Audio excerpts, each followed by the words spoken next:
Hey now, what is going on? It's the Rocker 1061 Kiss FM alongside, as always, my broadcast colleague. What's up? Eric Cornish here with WKDQ. Hey, I'm sporting the old school wrestling hoodie today. Company no longer in existence, but it was always fun.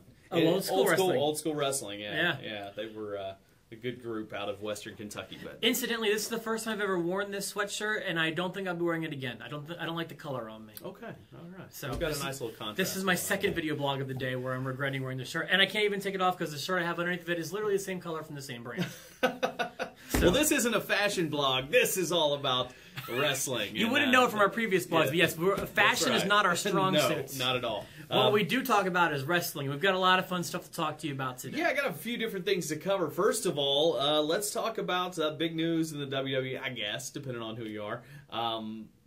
The Great Khali looks like he's been released from the WWE, moved over to the alumni section, and no official word, I don't think, from WWE yet, but it looks like he's done with the company. I'm not going to be crying about this one. I won't either. His contributions to wrestling, whether rightly or wrongly, whether it's his fault or not, were always in the goofy vein. I couldn't appreciate it. I don't like watching him dance.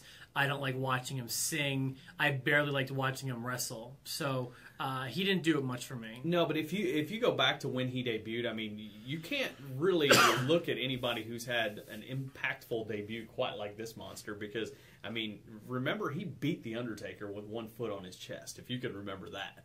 That was his debut year. He 06 was it? Yeah, and I think, I mean, his probably his greatest moment is probably with John Cena. That match that they had, I think it was at One Night Stand in 06, and Cena did the big. At that time, it was called something else, but it was the attitude adjustment off the big, huge crane or whatever. You can say "fu." Oh, I can say "fu." They just can't say it. Sure. In WWE, okay. But anyway, so that's I think the direction he went. I still think, and I'll stand by it, that after this run is done with Rusev, I think that's his fate as well.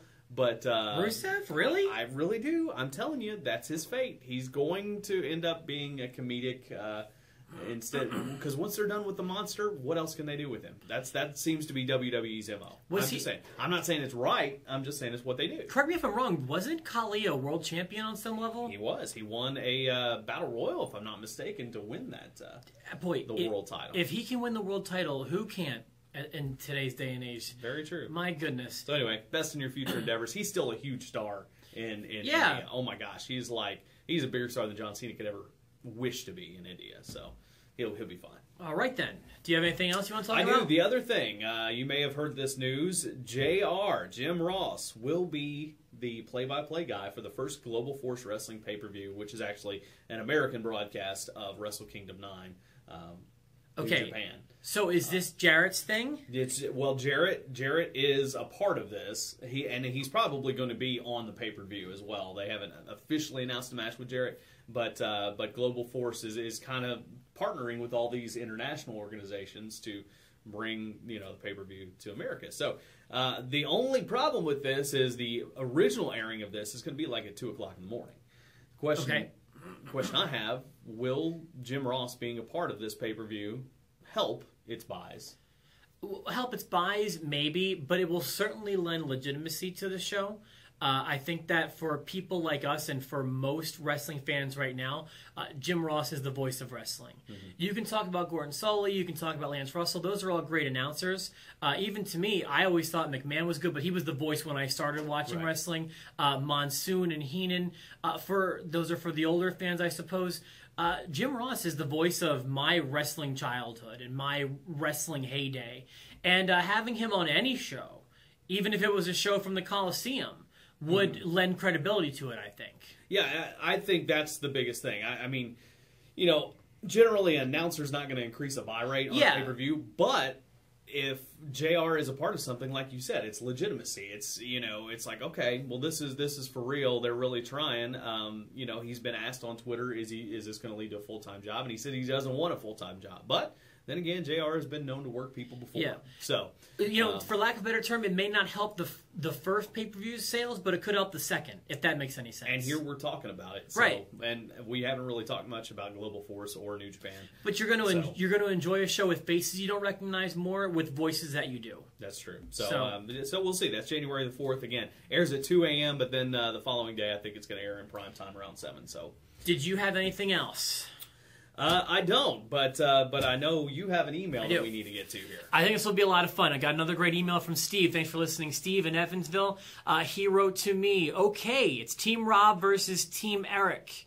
You both have to assemble a team of 5 guys, so the question is, who's on your team? Here are the rules. They have to be current wrestlers, and you cannot have any of the same guys on each other's team. And go.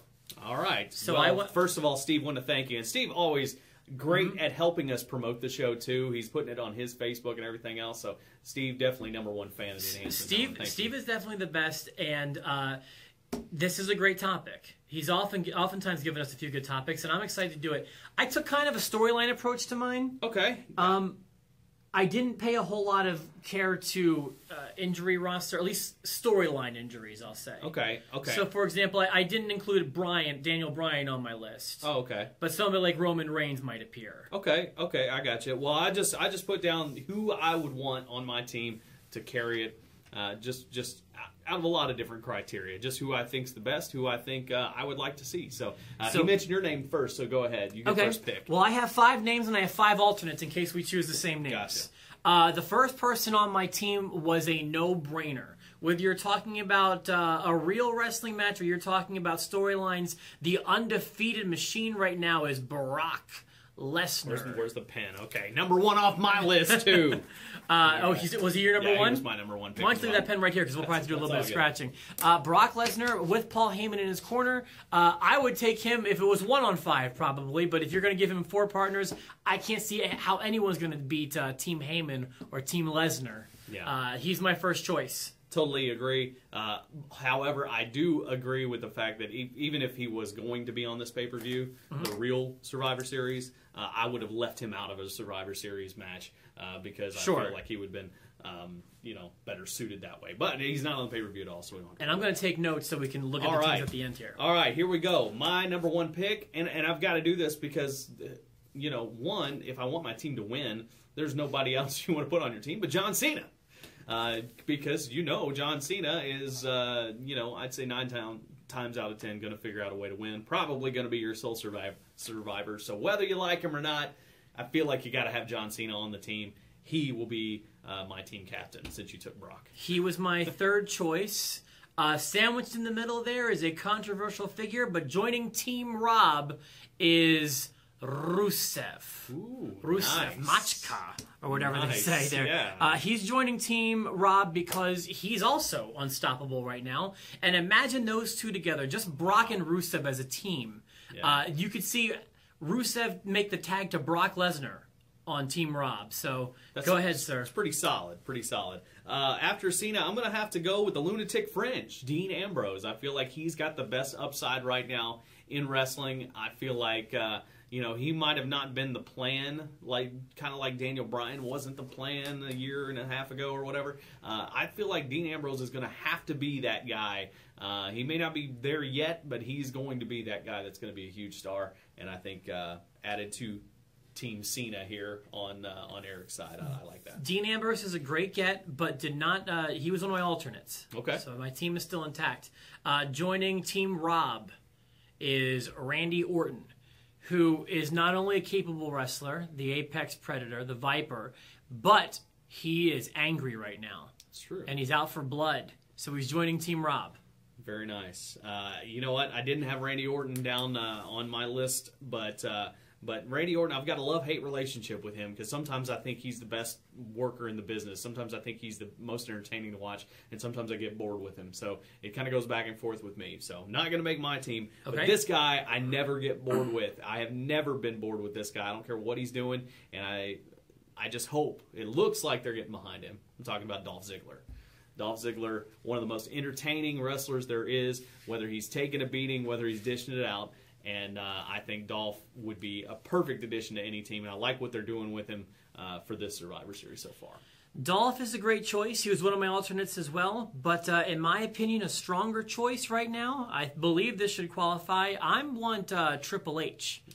Triple H is on fire. He's going to be in Survivor Series, isn't he? I don't know. Is he competing? We don't know. We don't know. And it's looking more and more like he won't be. But here's a guy who has a lot to lose at this coming Survivor Series with the control of the company at stake. I think he wants a big victory. You put him on a team with these other three guys I have, Brock, Rusev, and Randy Orton. I think Team Rob is looking pretty strong with the addition of Triple H. It definitely is. I won't deny that. But speaking of strong, here's somebody who may be the strongest person. I forget Mark Henry. This guy might be the strongest person in the WWE. I'm talking about Cesaro. Oof. Cesaro is amazing. Again, he just needs a little oomph behind him. He needs somebody to give him some confidence. But in the ring, not many better than Cesaro.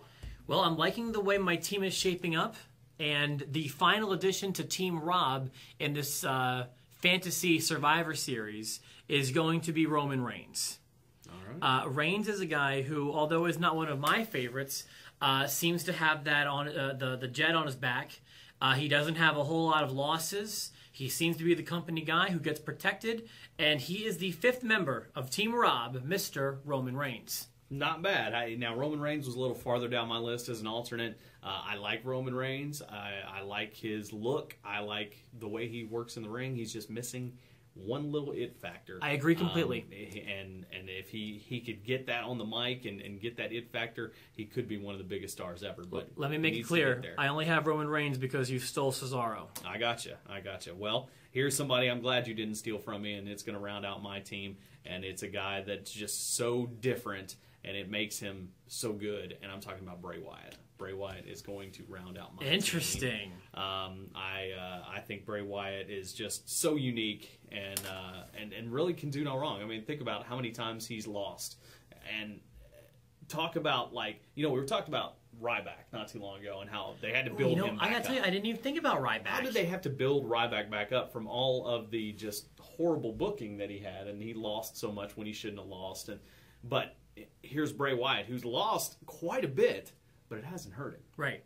And I don't think it can. People are into the stigma. Yeah, it People doesn't are matter. into all this character. Unless they turn this guy into a comedic role, which I don't think they can, I think Bray Wyatt is untouchable at this point, and that's why he's going to round out my I'll tell you, after Monday, I might trade you a Roman Reigns for a Ryback. But nevertheless, why don't we let the listeners decide on who would win the Survivor Series match? Sounds good to me. On Team Rob, you've got Brock Lesnar, Rusev, RKO, Triple H, and Roman Reigns. Pretty solid. That's a strong team. Yes. On the other side, Team Eric, John Cena, Dean Ambrose, Dolph Ziggler, Cesaro, and Bray Wyatt. That's a heck of a Survivor Series, folks. Yeah, I'm worried. With the power that you have on your team, but I've got a lot of young up-and-comers with a great leader in John Cena. So that's my campaign. One interesting thing I think is worth noting, none of us named Seth Rollins. No, he was close. He was on my alternate list. He was close, and actually before him on my alternate list, I actually had Luke Harper as a little wild card there. So, well, I'll tell you, if anyone on my team gets injured before Survivor Series, Seth Rollins, you're stepping in. Thank you for watching this week's edition of the Enhancement Talent. Of course, I'll have another one on Thursday. I believe we'll be previewing Survivor Series for you. The free Survivor Series for the very first time to really anybody who has a device of any sort. If you have a toaster, you can watch the damn thing. I think you can, yeah. Set it to dark. All right. Please subscribe, and we'll catch you on Thursday. Have a good one.